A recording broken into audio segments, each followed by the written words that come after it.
President Xi and President Putin jointly inaugurated the Power of Siberia pipeline in December 2019 via video conference. They weren't simply opening a gas valve. They were creating an economic lifeline connecting two economic powerhouses, a steel artery pumping vital resources between nations seeking autonomy from Western systems.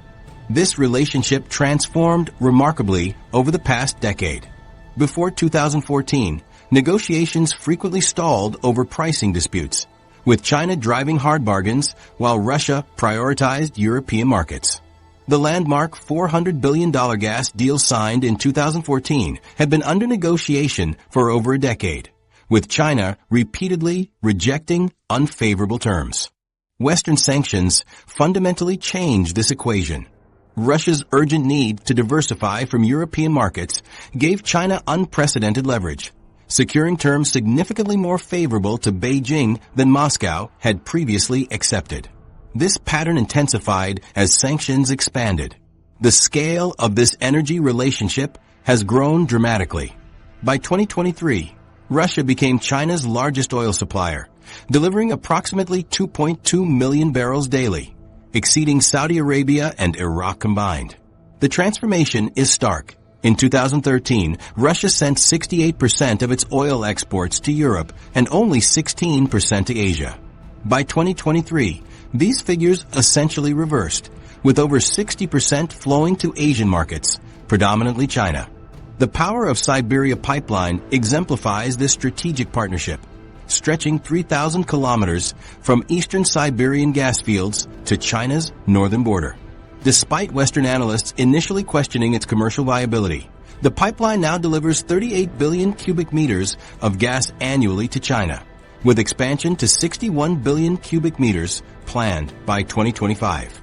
What makes this pipeline particularly significant is its exclusive connection of eastern Siberian gas fields to Chinese markets. Unlike Western infrastructure, these pipelines cannot be redirected to European customers, creating a permanent physical link between Russian resources and Chinese markets. The $55 billion investment demonstrates both countries' commitment to long-term economic integration. A second pipeline, Power of Siberia 2, will take a western route through Mongolia, potentially delivering an additional 50 billion cubic meters annually from the same western Siberian fields that previously supplied European markets, effectively redrawing the global energy map. The partnership extends beyond natural gas. Chinese companies have acquired significant stakes in Russian oil projects, particularly in the Arctic. The Yamal LNG project, with 29.9% Chinese ownership, ships liquefied natural gas to Asian markets via the Northern Sea route, reducing shipping time to Asian markets by nearly half compared to Suez Canal routes. Nuclear energy adds another critical dimension. Rosatom has built 4 nuclear reactors in China, with additional units under construction, involving technology transfer of increasingly sophisticated nuclear systems. The countries also cooperate on next-generation nuclear technologies, including fast neutron reactors and floating nuclear power plants. Perhaps most consequential is the shift in payment mechanisms. In 2015, approximately 90% of Russia-China energy trade was conducted in dollars or euros. By 2023, nearly 80% shifted to yuan or rubles. This dramatic de-dollarization directly challenges the U.S. dollar's role in global energy markets, a cornerstone of American economic power since the 1970s when the petrodollar system was established. For Russia, energy exports to China provide a sanctions-resistant revenue stream supporting state budgets. Despite accepting lower prices than European markets might offer, Russia gained strategic autonomy crucial when Western sanctions intensified in 2022. For China, Russian energy supplies address key vulnerabilities. Traditional import routes through the Malacca Strait and South China Sea remain vulnerable to potential naval blockades in conflict scenarios. Overland pipelines from Russia cannot be blockaded, providing energy security that maritime routes cannot match, while diversifying away from Middle Eastern oil dependence. The environmental dimension includes cooperation on renewable energy projects, with Chinese solar manufacturers establishing facilities in Russia's Far East, while Russian hydroelectric expertise supports Chinese dam projects. Critics note the asymmetric nature of this relationship, with Russia increasingly dependent on Chinese markets, while China maintains diverse supply options.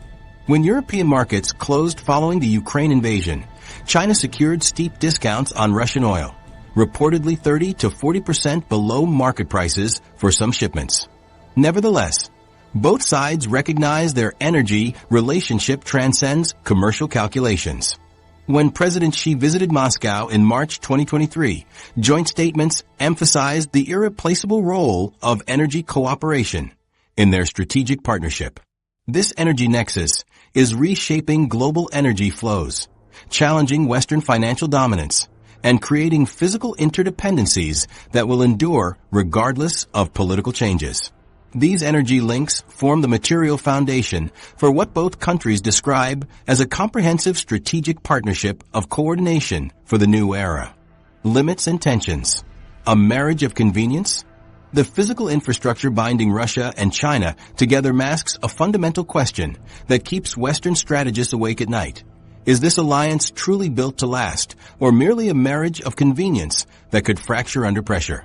When Putin and Xi proclaimed their no-limits partnership in February 2022, just weeks before Russia's invasion of Ukraine, they presented a united front against Western hegemony.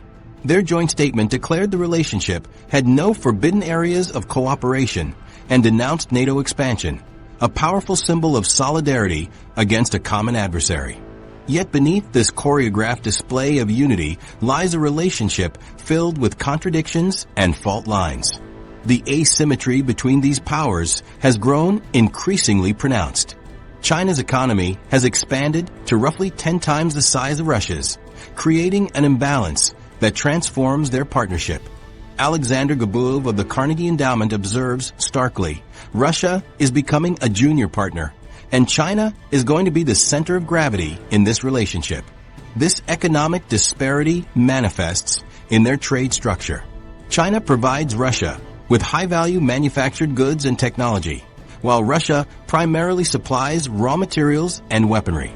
The relationship increasingly resembles a colonial dynamic, with Russia serving as a resource appendage to China's industrial core. Population trends tell an equally concerning story. Russia's demographic decline contrasts sharply against China's vast human capital. Russia's Far East, larger than Europe, but home to just 6 million Russians, borders Chinese provinces containing over 100 million inhabitants. This demographic imbalance fuels persistent Russian anxieties about Chinese influence in these territories, despite public declarations of friendship. Central Asia has become a visible arena of competition. These former Soviet republics, historically Russia's backyard, now find themselves aggressively courted by Chinese investment. Beijing's economic initiatives frequently overshadow Moscow's security guarantees in practical importance to regional governments. The competition manifests in telling ways. Russia invited Chinese capital to its Vostochny Cosmodrome space facility, but carefully restricted access to non-sensitive areas. As China expands belt and road projects through Central Asia, Russia occasionally slows border crossings or imposes regulatory hurdles delaying Chinese shipments. Small, but revealing signs of underlying tension. Military technology transfers expose another friction point. While supplying China with advanced systems like the S-400 air defense platform, Russia does so cautiously. We sell them one system and soon face 5 copied versions in the international arms market, one Russian defense analyst noted, referencing how the Chinese J-15 fighter jet bears striking similarities to Russia's Su-33. Moscow increasingly withholds its most advanced systems from Beijing or delivers modified versions with downgraded capabilities, a practice reflecting deep-seated mistrust. Historical memory casts long shadows over this partnership. The Sino-Soviet split of the 1960s, which escalated to armed border clashes, remains in Russian institutional memory. Meanwhile, Chinese strategists remember centuries of Russian territorial expansion. The 1858 Treaty of Agen and 1860 Treaty of Peking, transferring vast territories.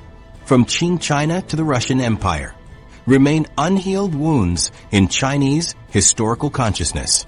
History doesn't disappear, it just goes underground, explains Bobo Lo, former head of the Russia program at Chatham House. These historical grievances simmer beneath contemporary relations, ready to resurface when strategic interests diverge. Cultural differences further complicate integration.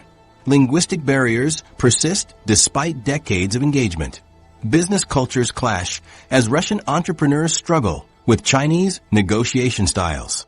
Even high-level meetings reveal subtle differences in diplomatic approaches. Information flows asymmetrically between the nations. China's Great Firewall blocks Russian media from reaching Chinese audiences, while Russian internet remains relatively open to Chinese narratives, creating an imbalance in mutual understanding. The growing perception that Russia is becoming China's junior partner troubles Moscow elites. Sergei Karaganov, a prominent Russian foreign policy intellectual, has warned against becoming China's resource appendage, arguing Russia must maintain strategic autonomy despite the partnership's benefits. The pandemic exposed additional frictions. China's abrupt border closures stranded thousands of Russians and disrupted trade without consultation. Russia's early vaccine diplomacy proceeded without significant Chinese collaboration, revealing coordination limitations during crisis. Even their celebrated energy relationship contains discord. China has leveraged Russia's post-sanctions isolation to negotiate favorable pricing terms. When Russia needed alternative markets after Western sanctions, Chinese negotiators extracted significant discounts, commercial hardball contradicting the partnership's fraternal rhetoric. Arctic development presents competing visions. Russia views the region primarily through a security lens and as sovereign territory, while China, declaring itself a near-Arctic state, promotes an internationalized approach that would dilute Russian control. These tensions don't predict imminent rupture. Both countries derive substantial benefits from cooperation and share strategic interest in counterbalancing Western influence. Their partnership will likely continue as long as both perceive the United States as their primary challenge. Yet the relationship's pragmatic foundations differ fundamentally from the ideological solidarity of the 1950s Sino-Soviet alliance, making it potentially more adaptable, but also more vulnerable to changing circumstances. What we've witnessed throughout this exploration isn't merely a temporary alignment of interests, but a fundamental restructuring of global power dynamics. The Moscow-Beijing axis represents the most significant challenge to Western-dominated institutions since the Cold War ended. This partnership has transformed global finance, military deployments, energy markets, and developmental paradigms. Nations worldwide now recalibrate their diplomatic calculations in response. As we reflect on this journey, a critical question emerges. Will this multipolar order foster balanced coexistence, create competing blocs, or spark dangerous confrontation between incompatible visions? From historical grievances to modern challenges, one certainty remains.